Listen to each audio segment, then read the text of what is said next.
Sunrise, a sliver of fire on the horizon. The tribe stirred, shadows stretching from the mouth of their cave. The air was crisp, carrying the scent of pine and damp earth, but also a lurking danger, the musk of predator and prey. This was their world, a tapestry woven with beauty and brutality in equal measure. Every day a test, every sunset a victory hard won. Survival was a game of inches. A misplaced step could mean a swift end in the jaws of a saber-tooth. A moment's hesitation trampled beneath a mammoth's might. But these early humans, they were forged in the crucible of this harsh existence. Their senses razor-sharp, their courage absolute. They were hunters, warriors, survivors, and they were about to face another day in the untamed wilderness. The tribe's armory was basic but deadly. Spears, tipped with sharpened flint, glinted in the morning light. Clubs hewn from the toughest wood felt reassuringly heavy in calloused hands. Each tool a testament to their ingenuity, their ability to adapt and overcome, to turn nature itself into instruments of survival. The men and women moved with a practiced grace, checking their weapons, their eyes scanning the landscape for any sign of movement. They knew the rhythms of this land, could read the subtle signs, a broken twig, a scattering of feathers, all whispered tales of life and death in the wild. The earth trembled, a low rumble echoed across the savannah, even the air seemed to vibrate. It was the unmistakable sound of a mammoth herd on the move, giants of muscle and tusk, their very presence shaking the ground. Excitement rippled through the tribe. A mammoth meant food, enough to sustain them for weeks, but it also meant danger.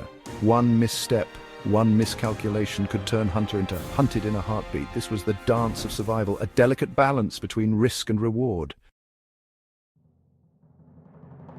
The wind shifted, carrying with it a new scent. A primal fear, instinctive and immediate, gripped the young hunter's heart. It was the smell of a predator, a hunter like them, but on a scale that defied comprehension, a saber-toothed tiger.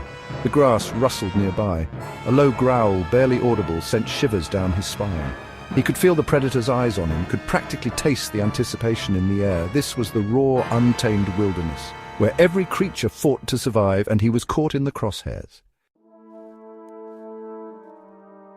The young hunter had always known the brutality of nature. He had witnessed firsthand the kill, the raw struggle for survival, but lately a new feeling had begun to stir within him.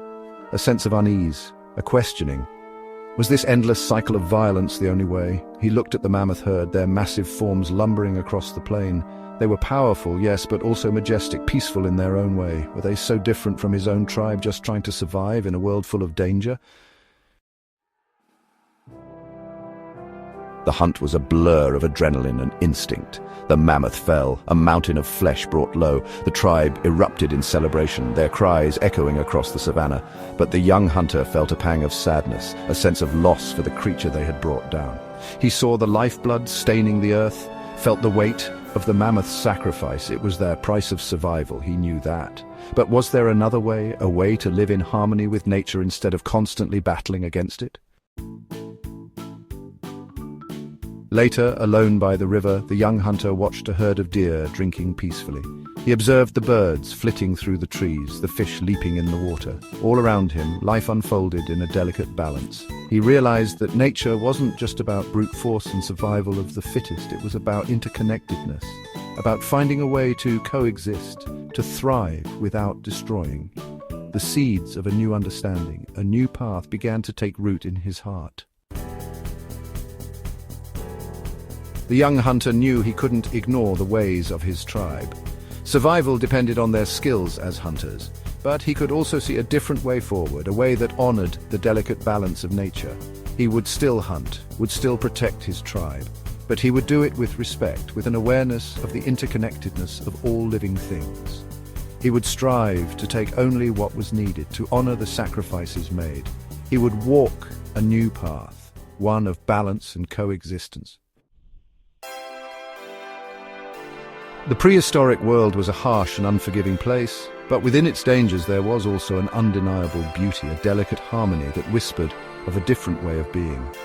The young hunter, caught between the violence of his world and the dawning of a new understanding, would have to find his own path, his own way to navigate the challenges ahead. The survival of his tribe and perhaps the fate of his world depended on it.